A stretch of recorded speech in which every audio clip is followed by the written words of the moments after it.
Como ser constante no atual cenário de inconstância, no atual cenário de apostasia? 2 Tessalonicenses, capítulo 3, versículo 5, nos diz assim: Ora, o Senhor conduza o vosso coração ao amor de Deus e à constância de Cristo. Ora, o Senhor conduza o vosso coração ao amor de Deus e à constância de Cristo. Aleluia, Jesus. O que é a constância? É a qualidade de ser firme, perseverante e contínuo em um propósito, atitude ou comportamento ao longo do tempo. E o que essa palavra constância representa? Ela representa firmeza, manter-se estável nos desafios, sem desistir facilmente. Ela representa rotina e hábito, fazer o que é necessário de forma regular. Ela representa fidelidade, manter-se leal aos princípios, valores ou sentimentos. E ela também representa repetição, ocorrência contínua de um mesmo fato ou fenômeno. Aleluia. A palavra do Senhor vai nos dizer, aqui na segunda carta que Paulo envia ali aos Tessalonicenses, que ele pede e ora que o Senhor conduza o coração deles ao amor de Deus e à constância de Cristo. E o interessante aqui é que, enquanto eu ouvia o Senhor falar ao meu coração, porque, diferente das outras mensagens, o Senhor me deu esse título e me fez uma pergunta: como ser constante num atual cenário de inconstância? Como ser constante nos dias de hoje? Como ser constante, perseverante, em meio a essa avalanche de instáveis, de frustrados, de apóstatas que nós temos vivido no meio da fé, da igreja, da comunidade? E o Senhor ministrou ao meu coração esse título, essa indagação, e eu fui procurar na palavra os segredos, as orientações de como ser constante. E o exemplo mais claro e mais perfeito de constância é o de Cristo Jesus. Cristo Jesus, ele tinha uma rotina espiritual. Cristo Jesus, ele tinha um propósito claro. Ele sabia qual era a sua missão na terra. E ele demonstrou hábitos frequentes que mantinham essa sua missão firme até o fim. E o que eu e você precisamos fazer? Construir uma vida de disciplina espiritual, uma rotina espiritual. E eu também quero deixar aqui no Evangelho de Marcos, capítulo 14, versículo 36, quando Jesus está ali aflito, sabendo que estava perto tudo que haveria de passar em nosso lugar. Quando Cristo estava ali com uma dor mortal, porque ele veio como homem à terra. E ele sabia o que estava por vir. E ali o versículo 36 do capítulo 14 de Marcos vai dizer assim: Abba, Pai, tudo te é possível. Afasta de mim este cálice. Contudo, não seja o que eu quero, mas o que tu queres. Abba, Pai vai revelar ali uma intimidade profunda de Cristo com Deus. Jesus, ele tinha um hábito de se afastar da multidão para orar sozinho. Sabia qual que era a sua missão na terra e não se deixava mudar ou desviar-se por conta de elogios ou de críticas. Ele tinha domínio próprio, enfrentou tentações, cansaço, mas obedeceu os princípios divinos acima dos seus desejos. E Jesus estava ali em serviço contínuo. Curava, ensinava diariamente e não dependia de bom humor ou de estar descansado para servir. E ser constante hoje, em meio a tantas facilidades, em meio a tantos caminhos, o caminho da constância não foi substituído. Os segredos, as chaves, não foi substituído hoje pelas facilidades tecnológicas, entre outras. O caminho continua o mesmo. O telefone tocou aqui. O caminho continua o mesmo. É um único caminho verdadeiro e fiel. Caminho de comunhão com Deus. E enquanto eu estudava também aqui nos conceitos da palavra constância, do que é ser constante, os estudos também me dizem que ser constante não é ser perfeito. As definições de constância não significa ser perfeito, mas sim persistir e recomeçar após um dia difícil ou uma falha. Nós devemos nos lembrar do nosso porquê. No meio do nosso cansaço, no meio das nossas lutas, no meio dos dias difíceis, aqueles momentos que nós pensamos em jogar a toalha e largar tudo, falei, eu não quero mais nada, sabe aquele dia? Acho que só aconteceu comigo, né? Com você não. Eu não quero mais nada. Eu não aguento, isso não é pra mim, tá muito pesado. Todo mundo já passou por um momento desse, só que é no momento desse cansaço, no momento de dor profunda, é que nós devemos nos lembrar do nosso porquê. Quer um exemplo? É a dieta que nós vivemos tentando fazer. Nós sabemos o cardápio a seguir. Nós passamos por um nutricionista, passamos por um profissional que nos instrui, que nos orienta, que nos conduz no caminho certo para chegar ao objetivo. Olha, eu quero perder 15 quilos. E tudo bem, o nutricionista vai lá e fala, olha, tá aqui a sua dieta. Tá aqui o que eu fiz personalizado para você. O caminho é esse. É essa alimentação, exercício físico. E esse é o caminho. Em meses você pode conseguir perder 15 quilos. Vai depender da sua dedicação, do seu foco. E aí a gente tá ali seguindo bonitinho a dieta. Tô aqui, ó, tô olhando pra dieta. Café da manhã, lanche da manhã, almoço, lanche da tarde, jantar e ceia. E dentro de todo esse cronograma, muita água. Não é assim?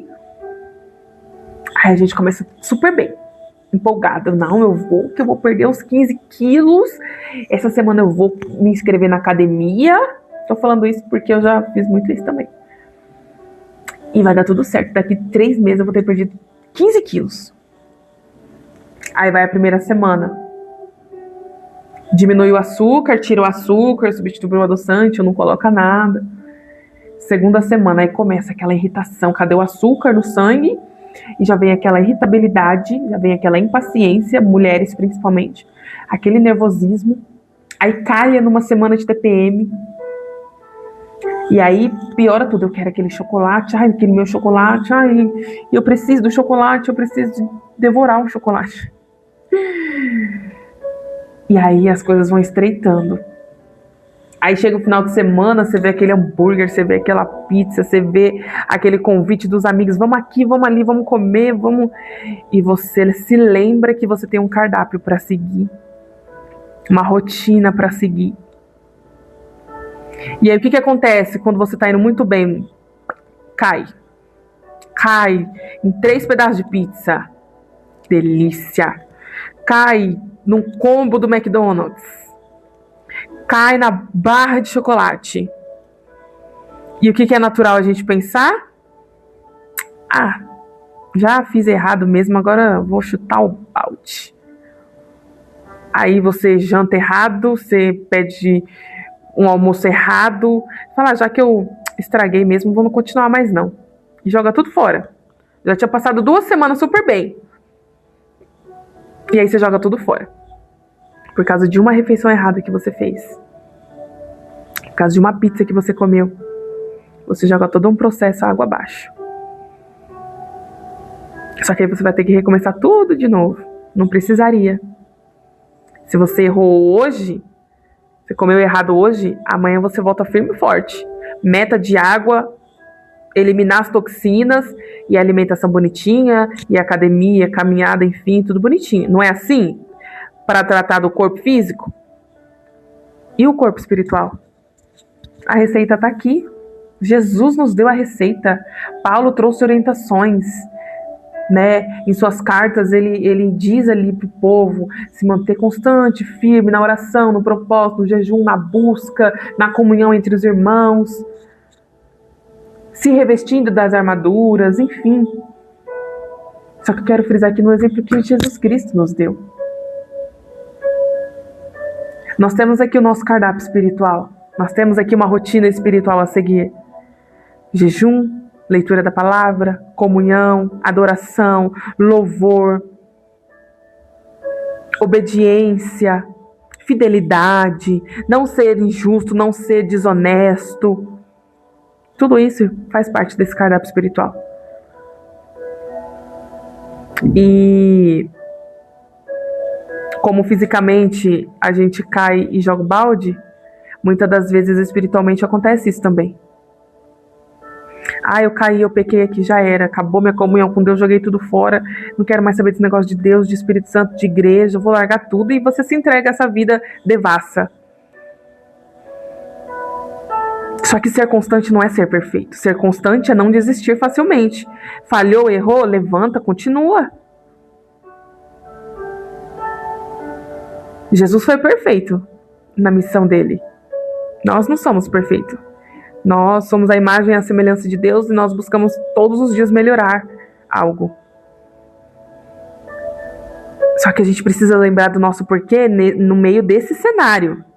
No meio desse cenário de inconstância, no meio do cenário dos desistentes, no meio do cenário daqueles que dizem que servem ao Senhor e não servem de verdade, no meio de um cenário onde todos os banquetes nos são apresentados e nós precisamos ser fiéis ao Senhor, no meio de um cenário de constante cansaço, constante fadiga, constante excesso de informação que também nos deixam cansados, sobrecarregam a nossa mente. Um meio de um turbilhão de informações, somos bombardeados de informações. É no meio desse cenário que eu preciso ser constante. Permanecer no caminho verdadeiro que nos leva à comunhão e à intimidade com Deus. Se lembre do teu porquê. O porquê que você caminha com Ele, o porquê que você serve a Ele, o porquê que você está nesta terra, o porquê do teu propósito, do teu chamado. Se lembre do teu porquê no meio de um cenário de inconstância. Se lembre de como ser constante no meio de um cenário de inconstância. Está aqui a receita. Jesus nos deu o caminho. Jesus se distanciava da multidão para orar sozinho. Jesus servia continuamente. Jesus fazia a obra todos os dias. Jesus ensinava todos os dias. E é linda essa passagem de Tessalonicenses, porque, já aplicando aqui o texto, o versículo, né, que nós lemos primeiro, que diz: o Senhor conduza o vosso coração. Ou seja, conduza é Deus como guia. É Deus como alguém que está orientando o caminho. É Deus como alguém que está orientando o nosso coração rumo ao amor de Deus. Ao amor que nós temos por Ele e o amor que Ele tem por nós. Ou seja, Ele nos amou primeiro e nós o amamos. E a constância de Cristo, ou seja, constância, capacidade de permanecer firme sob carga pesada. E o coração aqui significa também o centro das nossas vontades, das escolhas e pensamentos humanos. Ou seja, Deus como guia conduz o nosso coração, ou seja, nos tirando dessa nossa vontade humana, escolhas e pensamentos humanos. Ele conduz o nosso coração ao quê? Ao amor de Deus. E a constância do quê? Tendo a capacidade de permanecer firme sob carga pesada. A constância de Cristo. Cristo foi constante na sua missão. Você quer uma carga mais pesada do que a cruz que Cristo carregou? Você quer uma carga mais pesada do que Jesus levar todo o pecado da humanidade numa cruz? E mesmo assim ele foi fiel até o fim. O Senhor conduza significa o quê? Jesus vai removendo os obstáculos do coração. Essa escolha do meu filho está errada. Ele tira. Esses pensamentos do meu filho não conduzem com os meus pensamentos para ele. Ele tira. Deus vai removendo os obstáculos do coração. Por isso que Paulo ora assim, que o Senhor conduza. O amor de Deus é a motivação. Ele nos amou primeiro e nós o amamos. Ele nos ama e nós o amamos. É a motivação. Junto com a motivação, a perseverança, a constância de Cristo é a ação, é a resistência. Então a constância, ela não depende somente da nossa força humana. Há um conjunto aqui da ação humana e de Deus. Então que neste dia você pegue essa dieta espiritual, esse cardápio espiritual para a tua vida, para você conseguir ser constante no meio deste cenário atual a qual nós vivemos. Um cenário atual de incerteza política, social, moral, ética, econômica e espiritual principalmente. Porque muitos já abandonaram o primeiro amor, muitos já abandonaram a fé, muitos ainda acham que estão servindo a Deus, mas na verdade as suas ações, os seus comportamentos e pensamentos não condizem com alguém que serve a Deus. Então olha esse cenário qual nós vivemos hoje e pega essa palavra para o teu coração de como ser constante neste atual cenário de inconstância, de falta de perseverança, de abandono. E seja você alguém firme em meio aos desafios, sem se desistir facilmente. Alguém que tem uma rotina e um hábito, que faz o que é necessário de forma regular, não somente o que quer fazer. Alguém fiel, leal aos princípios e aos valores. E seguindo o exemplo de Cristo. Com isso, nós chegaremos ao final. E o final nós sabemos qual é. A eternidade com Ele. É viver eternamente com o nosso Senhor. Que Jesus possa abençoar a tua vida e que essa palavra continue falando ao teu coração. O que eu não consegui te transmitir, o Espírito Santo consiga ministrar ao teu coração. Seja abençoado por Deus. Em nome de Jesus. Que Deus abençoe a tua vida e a tua casa e tudo que está ligado a ti. Em nome de Jesus.